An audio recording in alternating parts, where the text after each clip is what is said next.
नमस्कार दर्शकों, आप देख रहे हैं अभी न्यूज का आज ये लाइव, जिसमें लगातार हम लोगों को बुलवा करके जो मथुरा के जाने माने इस क्षेत्र में महारत हासिल रखते हैं, लगातार चुनावों के बारे में चर्चा कर रहे हैं। इसी के साथ मेरे साथ में इस वक्त मौजूद हैं विजय आर्या जी, जो कि मथुरा से ही वरिष्ठ पत्रकार हैं, मेरे साथी हैं और साथ के साथ में वरिष्ठ स्तंभकार भी हैं। तो हम इनसे भी जानेंगे आखिर इनका क्या कहना है। आज चल रही मतदान के दिन लगातार चुनावी जो अभियान है, इस वक्त जो यज्ञ चल रहा है चुनाव का उत्तर प्रदेश में, उसमें सभी लोग अपनी आहुतियां दे रहे हैं, जाकर अपना मतदान कर रहे हैं। इसी को क्या कहना चाहेंगे आज? सबसे पहले तो मैं आज के इस प्रोग्राम के लिए अभी न्यूज़ को बहुत बहुत धन्यवाद देना चाहूँगा। आपका जिस तरीके से सुबह से चल रहा है और मैं देख रहा हूँ पूरे चुनाव की जिस तरीके से आपने निष्पक्ष कवरेज की है, उसके लिए मैं आप सभी को धन्यवाद साधुवाद देना चाहता हूँ। बाकी आज के चुनाव के बारे में, ये चुनाव कहीं भी मुझे पिछले चुनाव से इतर नहीं लग रहा। मुद्दे कुछ भी रहे हों और विकास की चर्चा कहीं पीछे छूट गई, बात फिर वहीं धर्म पे आई और बात जो सबसे बड़ी आई वो आई गुंडागर्दी और भयमुक्त वातावरण के ऊपर जी। तो जहाँ तक मैंने देखा, करीब मैं सुबह से 30 से ज़्यादा बूथों का मैं सर्वे कर चुका हूँ और उस सर्वे में महिलाओं में जो सबसे बड़ी मैंने देखा, महिलाओं का योगी जी पे विश्वास मुझे कहीं बहुत ज़्यादा दिखा। और ये मुख्यमंत्री का शायद सीधा संवाद की तकनीक रही हो या भयमुक्त प्रशासन वाकई बच्चियों में और महिलाओं में उत्साह जिस तरह का दिखा, तो मुझे उससे लगा कहीं उनके अंदर सुरक्षा की भावना आई है। इसकी वजह से ये चुनाव भी पिछले चुनाव से कहीं भी इतर नहीं दिखाई दे रहा है। यानी कि आपका मानना है जिस तरह से पिछली बार जो चुनाव हुआ था तो मोदी लहर आई हुई थी और इस समय यदि बात करें तो योगी लहर आई हुई है। पिछले चुनाव में भाजपा के पास मुख्यमंत्री का कोई चेहरा नहीं था जी, और उसके बाद योगी जी ने अपने आप को स्थापित किया है, जो कि अब जनता के बीच में दिख भी रहा है। और बाकी सब लोगों के जितने भी वायदे हैं, मुद्दे हैं, जैसे कि भाजपा का घोषणा पत्र आया, उसके आनंद फानंद में उसके कुछ ही घंटों के बाद सपा ने भी अपना घोषणा पत्र जारी किया। वो लगभग कॉपी पेस्ट लगा, मेरी पर्सनल ओपिनियन। यदि बात करें मथुरा के चुनावों की, तो मथुरा में इस समय आप बता रहे हैं कि लगभग 30 बूथों पर जाकर आपने आज निरीक्षण किया है, जाकर देखा है वहाँ के माहौल को, वहाँ के हालातों को। तो कैसा मानते हैं, किस पक्ष में वोटिंग अधिकतर हो रही है और क्या कहना चाहेंगे कि क्या एक बार फिर से ऊर्जा मंत्री ही मथुरा के विधायक बन पाएंगे या किसी अन्य पार्टी को मौका मिलेगा? आश्चर्यजनक रूप से श्रीकांत जी की जो भी एंटी इनकम्बेंसी की वजह से नाराज वोट था जी, उस नाराज वोट का श्रीकांत जी के विरोधियों को मुझे कोई फायदा होता नजर नहीं दिख रहा। वजह है एसके शर्मा जी। एसके शर्मा जी को श्रीकांत जी का जो नाराजगी का वोट था या मथुरा की जनता की जो एंटी गवर्नमेंट से एंटी इनकम्बेंसी या किसी प्रकार का आप विद्रोह समझ सकते हैं, तो वो वोट एसके शर्मा को मिलने की वजह से प्रदीप माथुर जो कांग्रेस के प्रत्याशी हैं उनको कोई विशेष फायदा होता नहीं दिख रहा है। और इसमें सबसे बड़ी भूमिका है मथुरा के मुस्लिम वोटर की। यदि एसके शर्मा जी को मुस्लिम वोटर मिल गया होता तो एसके शर्मा इस बार जीत हासिल कर सकते थे। और अभी तो जहाँ तक मैं देखता हूँ बाकी है, अभी काफी चुनाव बाकी है, अभी 3 ही बजे हैं और मैं समझता हूँ अभी अगले 3 से 3.5 घंटों तक वोटिंग चलेगी।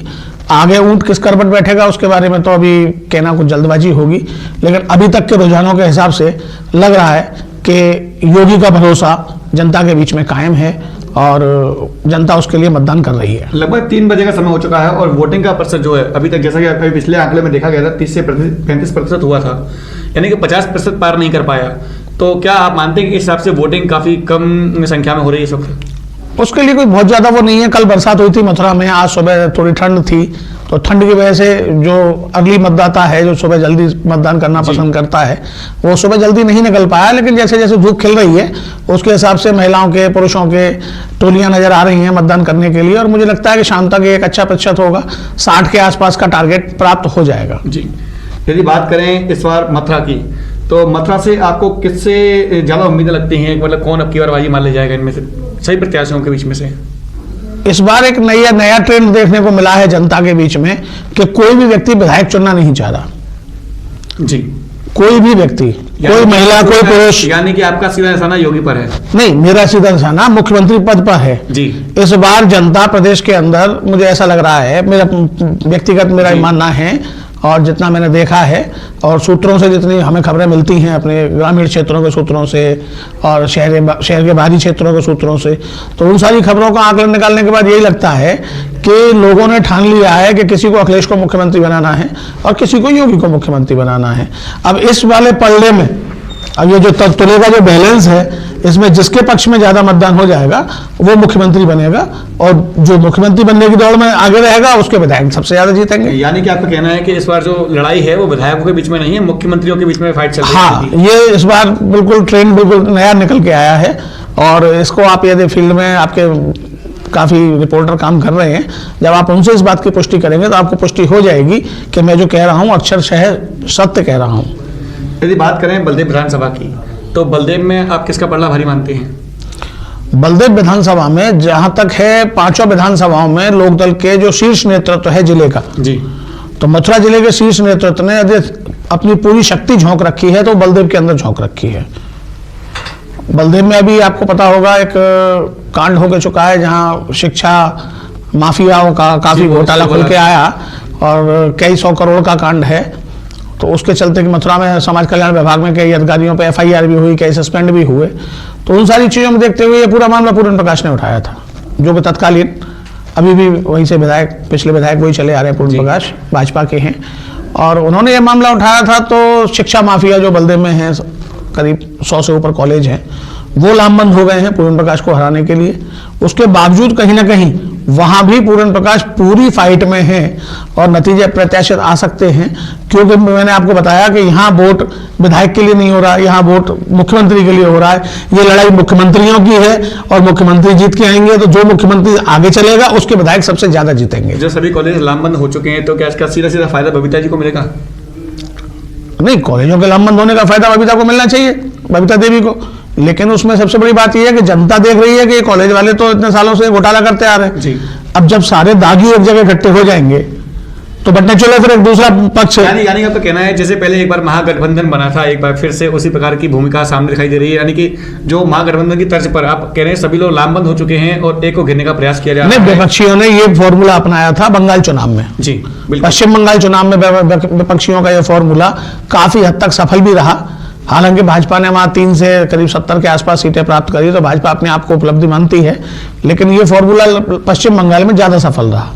पश्चिम बंगाल की समस्याएं भी दूसरी थी, रोहिंग्या और बांग्लादेशी, बिल्कुल ऐसे बहुत सारे हैं जो कि IB की रिपोर्ट और सेंट्रल गवर्नमेंट की रिपोर्ट्स में आता है कि उनको वहाँ पे आधार कार्ड और वोटर कार्ड जारी कर दिए गए, तो वो भी एक बहुत बड़ा मुद्दा रहा। लेकिन उत्तर प्रदेश में सबसे बड़ी बात कानून व्यवस्था और महिलाओं की सुरक्षा, ये इस समय सबसे आगे ट्रेंड कर रहा है, बाकी की चीजें उसके पीछे चल रही हैं। अगर बात करें गोवर्धन की, तो गोवर्धन में इस समय जो इस वक्त मतदान चल रहा है, इसी के अनुसार आप लगातार बता रहे हैं कि सर्वे करके आए हैं, निरीक्षण किया है आप लोगों ने जाकर के वहां पर इसी वक्त कुछ समय पहले ही, तो गोवर्धन में सबसे आगे कौन आपको प्रत्याशी दिखाई देता है? गोवर्धन में त्रिकोणीय संघर्ष है जी, तो गोवर्धन की स्थिति अभी शाम तक वोटिंग के बाद ही स्पष्ट हो पाएगी। त्रिकोणीय संघर्ष है, लेकिन मथुरा की 5 सीटों पर जिसका भी संघर्ष है वो भाजपा के साथ है। यानी कि सीधा मुकाबला बीजेपी से अन्य पार्टियों का चल रहा है लगातार, और भारतीय जनता पार्टी इस वक्त टारगेट पर है।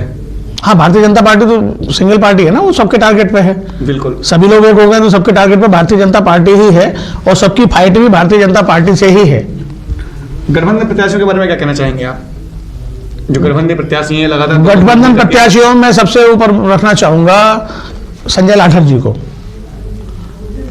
माठ के ऊपर वार्ता नहीं हुई, और मैं सोचता हूँ माठ के ऊपर वार्ता करना बहुत आवश्यक है। मैं उसको बाद में लेके आने का विचार बना रहा है, क्योंकि इस वक्त सबसे ज्यादा जो हॉट सीट है वो मथुरा और माठ, इन 5 विधानसभा सीटों के अंदर सबसे ज्यादा मौजूद, मेरे हिसाब से माठ सबसे ज्यादा हॉट सीट है जी, बिल्कुल, क्योंकि वहाँ एक तरफ 8 बार के विधायक श्याम सुंदर शर्मा है, इसीलिए सोच रहा था उसको और आगे लेके चलते हैं, और हॉट मुद्दे पर हम लोग बाद में बात करते हैं, लेकिन आपने बीच में ले लिया है तो उसी को सबसे पहले शामिल। नहीं, मैं समझता हूँ जनपद के अंदर माठ से ही शुरुआत होनी चाहिए, यानी कि मथुरा बाद में पहले माठ। हाँ, पहले माठ से शुरुआत होनी चाहिए, क्योंकि 3 लोग से न्यारी मथुरा, और मथुरा से मैं सबसे न्यारी माठ, तो इसलिए माठ से शुरुआत करके हम आगे बढ़ेंगे तो ज्यादा अच्छा रहेगा। तो इससे शुरुआत करते हैं माठ के बारे में। माठ में इस समय 8 बार के लगातार, एक तरफ 8 बार के विधायक श्याम सुंदर शर्मा है, हाँ, और धीरे धीरे करके उनके खिलाफ जो इनकम्बेंसी बनी है, पिछले चुनावों में वो कोई 432 वोटों से जीते थे जी, और पिछले 3 बार से वो कोई बहुत बड़े अंतर से कोई चुनाव नहीं जीते हैं। पिछले 3 बार से उनकी जो जीत का आंकड़ा है वो सुकड़ता जा रहा है, तो उसको देखते हुए इस बार ऐसा लगता है कि इस बार माठ के नतीजे बड़े अप्रत्याशित होंगे, और श्याम सुंदर शर्मा इस बार टक्कर किससे है? क्योंकि देखा जा रहा था कि एस शर्मा लगातार वहां पर कार्य कर रहे थे, उनको वहां से हटा दिया गया, या किसी कारणवश वो वहां से चुनाव नहीं लड़ पाए, उनके स्थान पर आज वहां पर मौजूद हैं अन्य पार्टियों के प्रत्याशी। तो आज फाइट में उनके सामने दिखाई कौन देता है? एसके शर्मा जी का तो माठ का घाव भर गया, क्योंकि वो मथुरा से प्रत्याशी बन चुके हैं और मथुरा से वो मैदान में है। आज कार्यकर्ताओं वोटिंग भी हो रही है, लेकिन माठ के कार्यकर्ताओं के घाव भी हरे हैं। लेकिन मैं एक चीज इसमें ये भी देखता हूँ कि भाजपा का संगठन इस समय शायद देश का सबसे बड़ा संगठन है। बिल्कुल, क्योंकि अमित शाह वगैरह ने जिस तरीके की एक प्लान की हुई है, उस प्लानिंग के तहत इन्होंने वोटर लिस्ट के एक एक पन्ने को देखते हुए पन्ना प्रमुख तक बनाए हुए हैं जी। और जब पन्ना प्रमुख तक लेवल तक इन्होंने अपना संगठन किया हुआ है, तो वहां मरहम लगाने का काम भी बड़ा तेजी से हुआ है।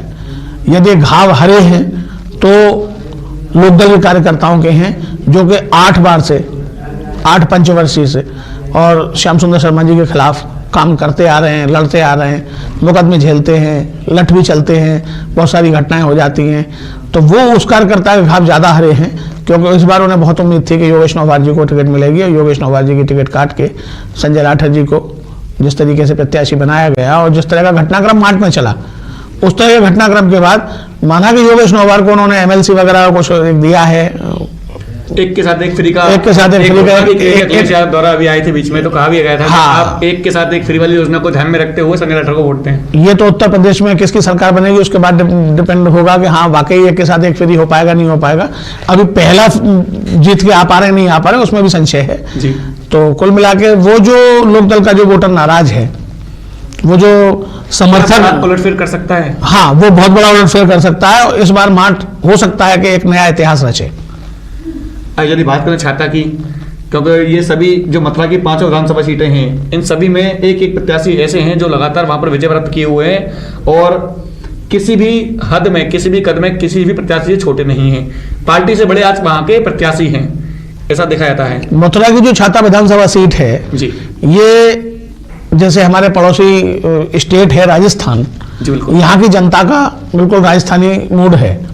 और पहले से जैसे राजस्थान में एक बार कांग्रेस की सरकार, एक बार भाजपा की सरकार, फिर कांग्रेस की सरकार, फिर भाजपा की सरकार, उसी तरीके से छाता में ये लोग चित्तपट के रूप में एक बार लक्ष्मीनारायण चौधरी, एक बार ठाकुर तेजपाल सिंह, एक बार लक्ष्मीनारायण चौधरी, एक बार ठाकुर तेजपाल सिंह। लेकिन अब की बार फिर अगर बात करें प्रेडिक्शन की, लगातार ये उलटफेर होता रहा है, तो अब की बार लगातार उलटफेर होता रहा है। लेकिन मथुरा में जितनी बार मुख्यमंत्री योगी जी की चुनावी सभाएं हुई हैं, उन्होंने हर सभा में ये कहा है कि समाजवादी के शासन में पहला दंगा जो हुआ था वो मथुरा के कोसी कला में हुआ था और अंतिम दंगा भी जवाहर कांड हुआ था।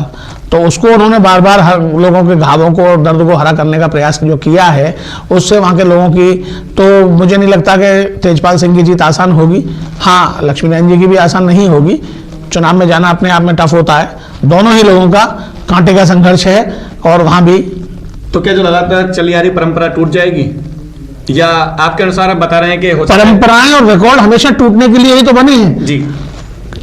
सचिन तेंदुलकर के रिकॉर्ड भी टूटेंगे, विराट कोहली के भी टूटेंगे, गावस्कर के भी टूटे, उसी तरीके से आपके तैराकी में रिकॉर्ड टूटते हैं, भाला फेंक में टूटते हैं। ऐसा कोई खेल नहीं बना, यानी कि अब की बार हो सकता है ऐसी कोई प्रतिस्पर्धा नहीं बनी जिसमें कभी भविष्य में कोई रिकॉर्ड न टूटे।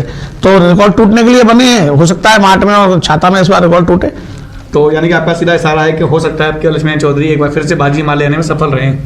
लक्ष्मीनारायण चौधरी का अलग प्रभाव है और फिर लगातार सत्ता में रहने से लोगों को लाभ पहुंचाने की जो प्रवृत्ति रहती है। तेजपाल जी भी लगभग बीते 10 वर्षों से सत्ता से दूर रहे हैं, तो सत्ता से दूर रहने के बाद जनता से जुड़ाव थोड़ा कम हो जाता है। सत्ता से दूर भले ही हो, लेकिन जनता से जुड़ाव उनका कम नहीं हुआ है। हमने देखा है लगातार कि वह हमेशा से अपने जो वहाँ के लोग हैं उन लोगों के साथ में रहते हैं, उनके साथ खड़े दिखाई देते हैं। वो तो वहाँ के पुराने नेता हैं, खांटी नेता हैं, जड़ से जमीन से जुड़े हुए नेता हैं, तो उस नाते। लेकिन 10 साल सत्ता में रह के आप जिस तरीके से अपने कार्यकर्ताओं की, अपने मिलने वालों की, अपने समर्थकों की आप मदद कर पाते हैं, उस तरीके से सत्ता से दूर रह के आप नहीं कर पाते, तो उसका लाभ जो सत्ताधारी होता है उसको ज्यादा मिलता है। तो उस नाते लगभग मैं समझता हूँ बैलेंस है। लेकिन कहीं ना कहीं पर आप सत्ता से दूर रहकर भी लोगों की मदद करते हैं, तो उसमें भी लोगों की सिंपैथी आपके साथ जुड़ी आती है। लोग सोचते हैं कि जो अभी सत्ता में नहीं है वो हमारी मदद कर पा रहा है, तो आगे चल के कहीं ना कहीं पर वही सारी चीजों का मैं एक पूरा मिश्रण निकालने के बाद ये कह सकता हूँ कि वहाँ बैलेंस्ड फाइट चल रही है और वहाँ नतीजे प्रत्याशित आ सकते हैं। ये मैंने ये नहीं कहा कि आएंगे ही, मैं कह रहा हूँ आ सकते हैं।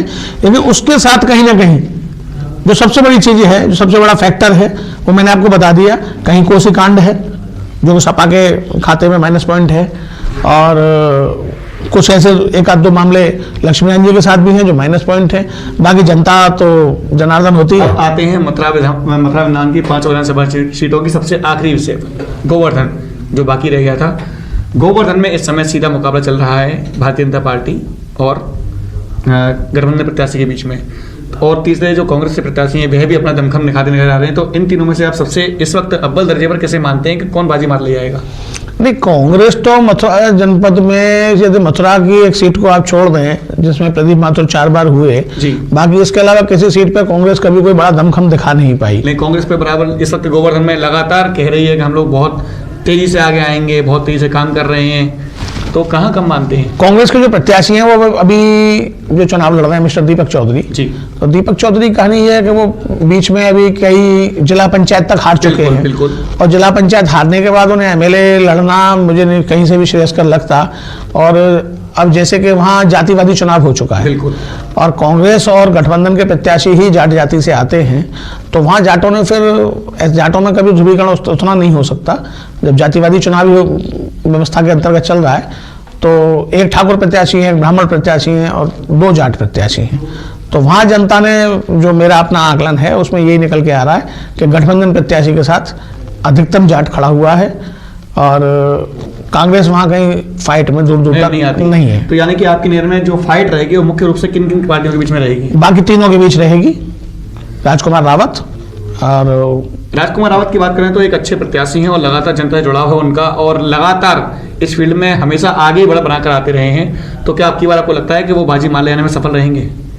राजकुमार रावत जी के साथ जनता का जुड़ाव भी अच्छा है और ग्रामीण क्षेत्र के नेता हैं। ग्रामीण क्षेत्र, हाँ, बड़े स्तर के नेता हैं। पहले एक बार बलदेव से जीते थे, दूसरी बार छाता से जीते थे। विधानसभा बदल के जीतना आसान नहीं होता और वो जीत चुके हैं, जनता से जुड़े भी हुए हैं। लेकिन उनका जो बेस वोटर है, बसपा का जो बेस वोटर है, इस बार बसपा के साथ उतनी मजबूती के साथ खड़ा नजर नहीं आ रहा जिस प्रकार वो पहले खड़ा रहता था, और ये शायद थोड़ा सा राजकुमार रावत की कमजोरी हो सकती है। बाकी चुनाव त्रिकोणी है गोवर्धन के अंदर। अगर बात करें मथुरा की, अभी हम बात कर रहे थे बसपा के वोटरों की, तो गोवर्धन में जो स्थितियां बनती हैं वो तो सामने दिखाई देंगी, लेकिन अगर बात करें मथुरा की, तो मथुरा में एस के शर्मा बसपा प्रत्याशी हैं, उनको आज कहाँ खड़ा पाते हैं? क्योंकि एकदम से मार्च से मथुरा आना और बसपा के जो उनके लिमिटेड वोट हैं उनको हासिल करना और साथ में ब्राह्मणों को अपने पक्ष में लेना और अन्य पार्टियों के वोटरों को काटना, कहाँ पाते हैं आज? अभी बीच में कुछ दिनों से कुछ बयान आपने देखे होंगे, कुछ सोशल मीडिया में वायरल भी हो रहे हैं, हमने भी देखे हैं, आपने भी देखे हैं। उसमें सबसे बड़ा जो पक्ष निकल के आ रहा है वो ये है कि मायावती जी एक बात कहती नजर आ रही हैं कई भाषणों में कि कहीं आपको ऐसा लगता है कि सपा या कोई और आगे बढ़ रहा है तो उस कंडीशन में आप अपने वोट को भाजपा को ट्रांसफर कर सकते हैं। तो इस तरीके की चीजों को अंदरूनी समर्थन देती नजर आती है बसपा, हाँ, जनता पार्टी को दुश्मन से, यानी कि अगर दुश्मन के दोस्त बन जाएंगे तो दुश्मन तो जी जी जी। तो कुछ उसी प्रकार के फॉर्मूले के तहत मुझे लग रहा है कि बसपा का जो बेस वोटर है वो उतनी मजबूती के साथ बसपा के साथ नहीं खड़ा हुआ है। वो अपनी बुद्धि का प्रयोग करते हुए आवश्यकता अनुसार अलग अलग सीटों पर अलग अलग प्रत्याशियों को कहीं ना कहीं वो बढ़ता नजर आ रहा है। यानी कि सीधी टक्कर अगर देखी जाए तो समाजवादी पार्टी से इस समय पर बसपा लड़ रही है, जो चाहती है कि मेरा जितना भी वोट बैंक है वो समाजवादी पार्टी की ओर ना जा करके अगर मुझे ना मिले तो आपका कहना यह है कि मतलब बिल्ली खाए ना तो लुका दे। जी, ये स्पष्ट है। तो क्या मानते हैं कि एस के शर्मा फाइट दे पाएंगे यहाँ पर? नहीं, अभी तो एस के शर्मा फाइट में है, अच्छा चुनाव लड़ रहे हैं, लेकिन उनका अब ये दूसरा चुनाव है। पहला उन्होंने मार्च से लड़ा था, मार्च का स्थितियां परिस्थितियां अलग प्रकार की थी। ये मथुरा शहर का चुनाव है, यहाँ की स्थितियां परिस्थितियां अलग प्रकार की हैं और यहाँ उन्होंने आगे कम से कम मुकाबले को त्रिकोणी तो बना ही दिया। क्या आप मानते हैं कि वोट काटने में सफल रहेंगे? क्योंकि भारतीय जनता पार्टी के कार्यकर्ता भी हैं, भारतीय जनता पार्टी से उनकी अच्छी पहचान भी है और भारतीय जनता पार्टी के कार्यकर्ताओं में उनकी अच्छी पकड़ भी है, पेट भी है। तो भारतीय जनता पार्टी के ही वोट को और भारतीय जनता पार्टी के कार्यकर्ताओं को अपने पक्ष में लेने में सफल रह पाएंगे? क्या मानते हैं इस बारे में? ऐसा प्रयास पहले कई लोगों ने किया जी। प्रदेश स्तर पर देखा जाए तो कल्याण सिंह जी भी एक बार ऐसी कोशिश कर चुके थे, जो पूर्व मुख्यमंत्री थे। उन्होंने अलग पार्टी बनाई, सारे काम किए। और मथुरा में अजय कुमार पोइया विधायक रहे, सारी बातें रही, उसके बाद वो भी एक बार भटक गए। फिर आपके अहिरिया ने भी सपा ज्वाइन की थी। और एक बार पूर्व मंत्री रविकांत गर्ग वो भी ऐसा कर चुके हैं। तो मैंने एक चीज़ ये देखी है, कहीं ना कहीं संगठन को छोड़ के यदि कोई व्यक्ति चला जाता है तो बाकी के संगठन के लोग उससे सिंपैथी तो रख सकते हैं, लेकिन आमतौर पर उसे नकार दिया यानी कि 80-20 की जो आवाजें लगाई जा रही हैं वो 80-20 तक ही रहेगी, यहाँ पर 60-40 की नहीं हो पाएगी आपके अनुसार? हाँ, 80-20 का है तो 75-25 हो सकता है, लेकिन 60-40 का 60-40 होना संभव नहीं है, ये तो स्पष्ट दिख रहा है। तो दर्शकों, हमारे साथ जुड़े हुए थे विजय आर्या, जिनसे हम लगातार चर्चा कर रहे थे इसी चुनाव के बारे में, आज हो रहे मतदान के बारे में कि किस सीट पर कौन सा प्रत्याशी बाजी मारकर ले आ सकता है। हालांकि ये भी भविष्य के बाद में है, जो भी होगा वो आगामी 10 मार्च को पता चलेगा लोगों को, जब मतगणना होगी और जब भाग्य के फैसले खुलने शुरू हो जाएंगे। फिलहाल हमारी चर्चा करने के लिए मौजूद थे विजय आर्या, जिनसे हमने बात की इन बातों को लेकर के, जिन्होंने अपने आज के सर्वे, आज के निरीक्षण और आज की मतगणना बूथ केंद्रों पर जाने के बाद वहां की जो स्थितियां हैं उनको देखते हुए बताया कि इस तरीके से कौन सी सीट पर कौन से प्रत्याशी बाजी मार ले सकते हैं या कौन कहां बड़ा बना सकता है। फिलहाल के लिए इतना ही। मैं अपने सभी सहयोगियों के साथ में अभिनीश गोपाल चतुर्वेदी, धन्यवाद।